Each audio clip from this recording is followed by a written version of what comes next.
শুভ জন্মদিন আমার আদরের ছেলে ইয়াসিন আলী। জীবনে কিছু পরিবর্তন এসেছে, তবে তুমি কখনো একা নও। বাবা সব সময় তোমার পাশে আছে এবং থাকবে ইনশাআল্লাহ। তোমার জন্য দোয়া রইল। তুমি শক্ত, সফল এবং সুন্দর মনের মানুষ হও। সময় মানুষের পরিবর্তন আনে। তো হয়তো আমার সময় আমার পরিবর্তন আনবে, যে সময় আমি আমার ছেলের সাথে চলতে পারবো, ছেলের সাথে মসজিদে যাইতে পারবো, ছেলের সাথে বাজারে যাইতে পারবো, ছেলের সাথে সময় কাটাইতে পারবো। এখন ওই সময়টা আমার নাই। বিগত 5 মাস আগেও ছিল। কিছু সমস্যার কারণে আহ, ইয়াসিন আলীর এখন আমি দেখতে পারতেছি না। সময়ের সাথে সাথে এই জিনিসগুলো ঠিক হয়ে যাবে। আমার ধৈর্য ধারণ করা ছাড়া এখন আপাতত আর কিছু করার নাই। তবে আমি আমার ছেলের জন্য যতটুকু সম্ভব ততটুকু চেষ্টা করতেছি। গতকালকে আমার ছেলের জন্মদিন গেছে। তো আমি বাবা হিসাবে আমার যতটুকু করার ছিল বা আমি যতটুকু করতে পারছি ততটুকু করছি। আল্লাহ যদি আমার সামর্থ্য ভালো করে বা এর থেকে ভালো কিছু করার সুযোগ দেয়, তা আমি করবো ইনশাল্লাহ। তো আমি আমার ছেলেকে কতটুকু ভালোবাসি এটা আমি জানি, আর আল্লাহ পাক জানে। ছেলেকে দেখার ইচ্ছা তো সবসময় থাকে, কিন্তু সিচুয়েশন এবং কিছু সমস্যার কারণে দেখতে পারতেছি না। তো আল্লাহর কাছে দোয়া এতটুকুই যে আহ, সামনের ভবিষ্যতে আমি আমার ছেলেকে এইরকম অবস্থায় যেন না দেখি। ছেলে যদি আমার সাথে থাকতো হয়তো আহ, পরের ফিলিংটা কেউ পাশে নাই এরকম হইতো না। তো ছেলের জন্য সবসময় আমার দোয়া থাকে এবং দোয়া করি। আপনারা আমার ছেলের জন্য দোয়া করবেন।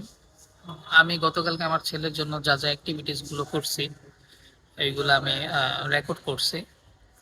দিনের শুরুতেই হচ্ছে এই ফটো ফ্রেমটা আমার ডেলিভারিতে আসে। তো এটার ডেলিভারিটা আমি নেই। ফটো ফ্রেমটা ক্লাসিক মার্ট থেকে নেওয়া। এটা ভিডিওতে যতটুকু আসতেছে তার থেকে বেশি সুন্দর বাস্তবে দেখতে।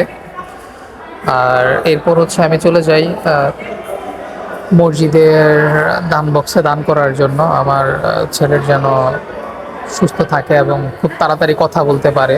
আমার ছেলে এখনও স্পষ্ট কথা বলতে পারে না, 3 বছর হলো। তো ছেলে যেন খুব তাড়াতাড়ি কথা বলতে পারে এবং ছেলে সুস্থ থাকে, এর জন্য আমার সামর্থ্যে যতটুকু সম্ভব হয়েছে আমি ততটুকু মসজিদে গিয়ে দান করছি। এরপর আমি বাজার করার জন্য এটিএম থেকে টাকা তুলে নিই। নর্মালি এখন এটিএমগুলোতে অসুবিধা করতেছে, টাকা ঠিকঠাক মতো তোলা যায় না। আর এই সমস্যাগুলো বেশি হয় আপনার, এখন তো ঝামেলা চলতেছে, যুদ্ধ পরিস্থিতির কারণে সব দেশেই টান টান অবস্থা। তো বেশিরভাগ এই সমস্যাগুলো ফেস করতে হয় শুক্রবার এবং শনিবারে, যেহেতু ব্যাংক বন্ধ থাকে, এটিএমগুলোতে প্রেশার বেশি থাকে। তো আল্লাহর রহমতে টাকা তুলে এইখান থেকে হচ্ছে আমি বাজারের দিকে চলে যাই। আমার অলরেডি ওই চালের যে বাজার এগুলা করা শেষ, তা আমি হচ্ছে কাঁচা বাজারে যাই শসা সালাদ এগুলা নেওয়ার জন্য। তো কাঁচা বাজার আমাদের এই চেরাকালি বাজার, মোটামুটি এটা বড় বাজারই। এখান থেকে হচ্ছে বাজারটা যেন আমার কাঁচা বাজার কেনা হয়ে যায়। তো কাঁচা বাজার নিয়ে যাচ্ছে ভাই, যিনি পাক করবে। ও নিয়ে মোটামুটি খুব ভালো পাক করে আমাদের এলাকায়।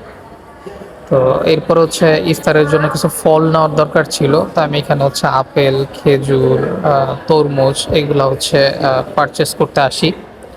তো এইখান থেকে হচ্ছে আমি এই যে সামনের এই যে এই খেজুরটা, এটা আমি নেই। তো এই খেজুরটা ভালো। তো পাশাপাশি হচ্ছে আমি আপেল এবং তরমুজও নিই। তারপর হচ্ছে ডেকোরেশনের জন্য হচ্ছে যেহেতু লোকজন মোটামুটি 40 জনের মতো, তো বাসার প্লেট প্লেট হবে না, তো এর জন্য হচ্ছে আলাদা প্লেট নেওয়া, চুলা নেওয়া, পাতিল নেওয়া এবং গ্লাস নেওয়া হয়েছে। না হয় যদি এগুলা না নিতাম তাহলে বাসার জিনিসের উপরে প্রেশার পড়তো, তো এগুলা কুলায় উঠতে পারতো না। তো এখন হচ্ছে চুলা অলরেডি ধরানো হয়ে গেছে, লাকড়িও আনা হয়েছে। ভাই হচ্ছে চুলা ধরাইতেছে ঠিক মতো। আর এদিকে আম্মা হচ্ছে ওইগুলা পরিষ্কার করতেছে যেন ময়লা টয়লা না থাকে। অনেক সময় দেখা যায় যে ঠিক মতো পরিষ্কার না করলে বালুর কারণে হচ্ছে খাবারটার মধ্যে হচ্ছে বালু মুখে লাগে আর কি। এটা আবার ভালো করে মুছে নিচ্ছে ভাই। তারপর হচ্ছে চুলা ধরানোর পর মোটামুটি সব কিছু দিয়ে দেওয়া হয়েছে। ওই পাশে এই যে চাল চাল ধুইতেছে। তো খাবার রেডির পর্যায়ে, হ্যাঁ, তো চালটা দিয়ে দিলেই খাবারটা হয়ে যাবে কিছুক্ষণের মধ্যে। তারপর আমি এখানে হচ্ছে শরবত বানাইতে বসছিলাম। এটাকে পাকিস্তানি ভাষায় মোহাব্বতি শরবত বলে। তরমুজ, তারপর খেজুর, আপেল, দুধ, হ্যাঁ, এগুলা মিশ্রিত করে আর কি মূলত এটা তৈরি হয়। খুব ভালো সুস্বাদু। এইখানে আমার বন্ধু বান্ধব চলে আসছে, হ্যাঁ, এলাকার যারা বন্ধু যাদের সাথে চলাফেরা, এবং ছোট ভাইয়ের কিছু বন্ধু আছে। তো এরা মিক্স করে আর কি একটা রুমে বসছে। হ্যাঁ, এখানে সালাদ, তারপর খেজুর খেজুর দিয়ে দেওয়া হয়েছে সবাইকে প্লেটে প্লেটে। তারপর লেবু কাইটা রাখা হয়েছে যেন ইফতারের সময় কোনো সমস্যা না হয়। এখানে সবাই বসছে, খাওয়া দাওয়া করতেছে। খাবার মাশাল্লাহ খুব সুস্বাদু হয়েছে এবং সবাই তৃপ্তি সহকারেই খাচ্ছে। খাবারের জন্য কোনো কমতি না থাকে এর জন্য পর্যাপ্ত খাবার ম্যানেজ করা হয়েছে। এইখানে হচ্ছে আমার আত্মীয়, মামা, নানি, মামার ছেলেপেলে যারা আছে তারা এখানে বসছে, বড় বোন, এরা সবাই আর কি এখানে। আর ছোট ভাই হচ্ছে এই যে বাইরে খাইতে বসছে। এবং এইখানে হচ্ছে যে খাবারগুলো পাক করছে, যে বড় ভাই যিনি পাক করছে উনি বসে আছে। এবং কিছু খাবার হচ্ছে আমি রাখতে বলছি। এই খাবারটুকু হচ্ছে প্যাকেটে করেও গরিব যারা আছে রাস্তায় গিয়ে তাদেরকে দিয়ে দিব। যদিও আমার এই ফুটেজটা পরে নেওয়া হয় নাই, এর জন্য এই ফুটেজটা অ্যাড করতে পারিনি আমি। এই রুমটায় বসে আমার ওয়াইফ, আমার ভাগ্নি, আমার ছোট ভাইয়ের ওয়াইফ, এটা আমার ছেলের ফ্রেম আমার ঘরে লাগানো। ছোট ভাইরা আসছে, ফ্রেন্ড আসছে এবং কিছু ছোট বোন আসছে। গতকালকের অ্যাক্টিভিটিসগুলো তো আপনারা দেখলেন। আর আমার ছেলে সবসময় আমার মনে থাকে, চিন্তায় সবসময় আমি তাকে স্মরণ করি। তার মায়ের সাথে আমার একটা কাগজ কলমের সম্পর্ক ছিল, যেটা তার মা লাস্ট টাইম আমাকে বলছে। আর সেই সম্পর্কটা সে ছিন্ন করছে। ছেলেটা আমি অস্বীকার করতে পারি না, এটা সম্ভবই না অস্বীকার করা, কারণ সেটা আমার রক্ত, এটা সেটা আমার বংশ। তো ছেলেকে কখনোই আমি অস্বীকার করতে পারবো না। আর আমার ছেলের প্রতি আমার যে ফিলিংস, এইটা আমি বলে প্রকাশ করতে পারবো না। আমার প্রথম প্রায়োরিটি যদি দুনিয়াতে কেউ থেকে থাকে সেটা হচ্ছে আমার ছেলে, প্রথম প্রায়োরিটি। তো এই জায়গাটা অনেক হার্ড। তো এর জন্য আমি ছেলের কাস্টাডির জন্য আমি একটা মামলা করছি। যেহেতু ছেলেকে আমাকে দেখতে দেওয়া হচ্ছে না, কথা বলতে দেওয়া হচ্ছে না, বিগত 2টা স্ট্যাম্প থাকা সত্ত্বেও ছেলে যখন সে আমার কাছ থেকে নিয়ে যায় রিকোয়েস্ট করে বলে, কারণ সে সে ছেলেকে আমাকে স্টাম্প করে দিয়ে গেছিল, আবার সেই ছেলে সে নিয়ে গেছে আমার কাছ থেকে স্টাম্প করে যে আমাকে দেখতে দিবে, কথা বলতে দিবে, তারপরেও সে এগুলার কোনো কিছু মেনটেন করতেছে না। তো তারপরও আমি তাকে রিকোয়েস্ট করছি বিগত 3 মাস যে ছেলেকে আমাকে দেখতে দাও, কথা বলতে দাও, কিন্তু সে এটা কখনোই করে নাই। তো তারপর 3 মাস পর গিয়ে হচ্ছে আমি ছেলের কাস্টাডির জন্য মামলা করি এবং মামলার নথি তার কাছে যায়। সে এটা কোনো প্রতিক্রিয়া দেখায় নাই, মানে কোর্টে আসা, হ্যাঁ, বা এটা নিয়ে অ্যাক্টিভিটিস সেগুলা কিছুই করে নাই। সে বরঞ্চ আমাকে এটা বলছে যে সে কোর্টে আসবে না। আমি আল্লাহর কাছে দোয়া এতটুকু করবো যেন তার মনকে এত শক্ত না রেখে নরম করে দেয়। বাবার ভালোবাসা সে বাপ ছাড়া অন্য কারো কাছে পাবে না, এটা সোজা কথা। আর মায়ের ভালোবাসা সে মা ছাড়া অন্য কোথাও পাবে না। তো আমার তরফ থেকে তো কোনো কিছুতে না নাই যে ছেলে মার সাথে কথা না বলুক, ছেলে এইটা না করুক, ওইটা না করুক। ছেলে যদি ছেলের মার যতটুকু রাইটস আছে ছেলের মার ছেলের প্রতি, সে এগুলা মেনটেন করুক, আমার কোনো না নাই। আহ, আমি তো চাচ্ছিলাম শুরুতে যে ছেলেকে আমাকে দেখতে দেখ, কথা বলতে দেখ, সে তো এগুলো কোনো কিছুই মেনটেন করে নাই। তো আমি আমার জায়গা থেকে আমার ছেলের জন্য যতটুকু ফাইট করা সম্ভব ততটুকু আমি করতেছি। কারোর সাথে রাগ নাই, ঝগড়া নাই, যার মনে যেটা আসছে সে সেটা করছে। হ্যাঁ, তো আমি তো কারো কোনো ক্ষতি করতে চাই নাই। তো আমি দোয়া এতটুকু করে আমার ক্ষতি যেন কেউ না করুক। সবাই সবার জায়গায় ভালো থাকুক এবং সবকিছু সুন্দরভাবে চলুক। তার মা এখন আমাকে একটা ব্লেম দিচ্ছে, সেটা হচ্ছে যে তার মার কাছ থেকে নাকি আমি 9 লাখ টাকা নিয়েছি। হ্যাঁ, আমার বিভিন্ন ব্যবসার জন্য, নানা কিছুর জন্য। তা আমি তার মাকে এতটুকু বলবো, যদি আমি আপনার কাছ থেকে কোনো টাকা নিয়ে থাকি তাহলে আপনি কোর্টে আসেন, সেটা প্রুফ করেন এবং আপনি আপনার টাকা নেন। আমার কোনো সে নাই।